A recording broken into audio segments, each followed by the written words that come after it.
بسم اللہ الرحمن الرحیم۔ سیرت النبی امام زرقانی رحمۃ اللہ علیہ کی تحقیق۔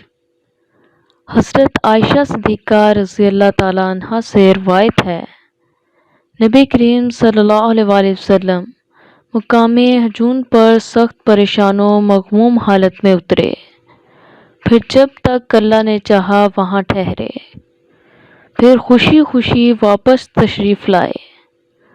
حضرت عائشہ رضی اللہ تعالیٰ عنہ نے دونوں حالتوں، پریشانی اور خوشی کے بارے میں پوچھا، جیسا کہ بعد والی حدیث میں ہے، تو فرمایا، میں نے اپنے رب سے والدہ کو زندہ کرنے کا سوال کیا تو اللہ نے میرے لیے میری ماں کو زندہ فرمایا، پھر وہ مجھ پر ایمان لائیں، پھر ان پر دوبارہ موت طاری فرما دی۔ اسی طرح اس حدیث سے عائشہ رضی اللہ تعالیٰ عنہ کو ابو حفص بن شاہین نے اپنی کتاب الناسخ المنسوخ میں روایت کیا۔ اس سے پہلے وہ حدیث ذکر کی جس میں سیدہ آمنہ رضی اللہ تعالیٰ عنہ کی قبر کی زیارت کرنے اور ان کے لیے دعائے مغفرت سے روکنے کا ذکر ہے۔ امام شاہین نے اس کو منسوخ قرار دیا ہے۔ اس کے بعد اس حدیث کو لائے۔ سیدہ عائشہ رضی اللہ تعالیٰ عنہ سے روایت ہے کہ رسول اللہ صلی اللہ علیہ وآلہ وسلم مقام ہجون میں پریشان و مغموم حالت میں اترے، جب تک اللہ نے چاہا آپ وہاں ٹھہرے رہے، پھر خوشی خوشی لوٹے۔ میں نے عرض کیا، یا رسول اللہ صلی اللہ علیہ وآلہ وسلم، آپ ہجون میں مغموم و افسردہ تھے۔ فرمایا، میں اپنے رب سے سوال کیا، اس نے میرے لیے میری والدہ کو زندہ فرمایا اور مجھ پر ایمان لائیں، پھر ان کو واپس کر دیا۔ یہ الفاظ امام شاہین کے ہیں، جیسا کہ امام سیوطی رحمۃ اللہ علیہ وغیرہ کی کتابوں میں تصریح ہے۔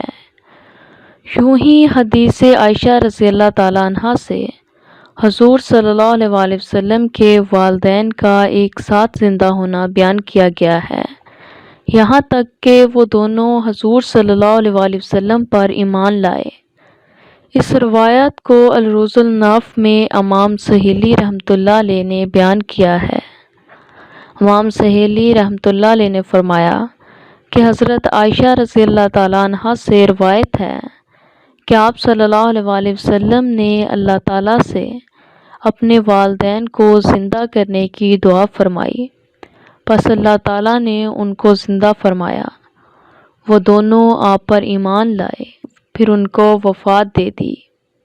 امام سہیلی رحمۃ اللہ علیہ فرماتے ہیں، اللہ ہر ممکن پر قادر ہے اور اس کی رحمت و قدرت عاجز نہیں، اور اللہ تعالیٰ کے نبی اللہ کے مخصوص فضل و کرامت اور انعام کے اتنے ہی مستحق ہیں جتنا وہ چاہے۔ یوں ہی خطیب بغدادی نے السابق ولا حق میں سے ذکر کیا ہے۔ بعض علماء نے یہ یقین ظاہر کیا ہے کہ سرکار دو عالم صلی اللہ علیہ وآلہ وسلم کے والدین جنتی ہیں۔ اسی حدیث اور دیگر نصوص میں استدلال کرتے ہوئے بظاہر معلوم ہوتا ہے کہ یہ مسلک کسی عالم کا ہے، حالانکہ ان حضرات کے ایمان کے قائل ایک کثیر تعداد میں ہیں۔ جن لوگوں نے حدیث سے استدلال کیا ہے، ان میں سے علامہ سیوطی رحمۃ اللہ علیہ نے اپنی کتاب سبل النجات میں اس رائے کا اظہار کیا ہے۔ اللہ تعالیٰ نے ان دونوں حضرات کو زندہ فرمایا، یہاں تک کہ وہ حضور صلی اللہ علیہ وآلہ وسلم پر ایمان لائے۔ اس کی قائل ائمہ حفاظ حدیث کی ایک بڑی جماعت ہے، اور انہوں نے اس مسلک کی نسبت حدیث ضعیف کی طرف کی ہے، نہ کہ موضوع کی طرف۔